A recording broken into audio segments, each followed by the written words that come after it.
ఇవాళ తెలివైన వాళ్ళు అయితే ఏ భారతీయ జనతా పార్టీ బయట నుంచి మద్దతు ఇస్తూ దాన్ని తీసుకుంటే ఇండివిజువల్గా కూర్చుని వాళ్ళందరినీ తెచ్చుకుంటే, ఎందుకంటే జనసేన బయటికి రాదు, లేదా జనసేన అయినా సరే అలాంటి అంటే ఫ్రెండ్లీగానే వాళ్ళందరినీ ఇటు రమ్మనమని చెప్పి తీసుకోవాలి. కానీ ఇప్పుడు ఇది కూటమిగా ఉన్నారు కాబట్టి ఇలా ముగ్గురు తీసుకోలేరు ఒకరికొకరు. వైసీపీకి వీళ్ళు వెళ్ళరు బేసిక్గా. ఇప్పుడు భవిష్యత్తులో అవకాశం ఇస్తానంటే వైసీపీ వెళ్తారేమో, అదేమి ఇదేం కాదు, ఎలక్షన్స్ ముందు చూసుకుంటారు ఇదంతా. అప్పుడు సీనియర్లను తీసుకుంటా అంటే ఇప్పుడు ఇంతకుముందు కాంగ్రెస్ వాళ్ళు మేము యాడికి పోమన్నారు, తర్వాత అందరూ జగన్ దగ్గరికి పోలేదా? ఇవాళ కాంగ్రెస్లో ఉన్న వాళ్ళు కూడా పోవట్లేదా? అది ఎలక్షన్స్ ముందు నడుస్తుంది.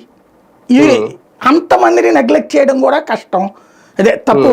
కానీ నెగ్లెక్ట్ చేయకుండా ఏం చేయాలి? ఇవాళ చంద్రబాబు గారిని సార్ సార్ సార్ అంటారు వీళ్ళందరూ, లోకేష్ అనలేరు కదా వీళ్ళు. ఎందుకని? ఏం బాబు అని మాట్లాడిన వాళ్ళు, ఏయ్యా అని మాట్లాడినటువంటి వాళ్ళు చంద్రబాబు అంటారు. ఇప్పుడు అకస్మాత్తుగా వచ్చి చంద్రబాబుకి ఇచ్చే రెస్పెక్ట్ వీళ్ళు ఇవ్వగలరా? చంద్రబాబు దగ్గర వీళ్ళు ప్రవర్తించే తీరు చూసిన లోకేష్ వీళ్ళ దగ్గర నుంచి అదే ఆశిస్తాడు కదా తను కూడా.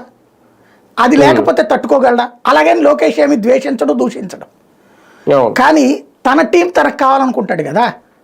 ఇప్పుడు ఎన్టీఆర్ టీంని చంద్రబాబు కంటిన్యూ చేయలే, చంద్రబాబు తన టీంని తను పెట్టుకున్నాడు.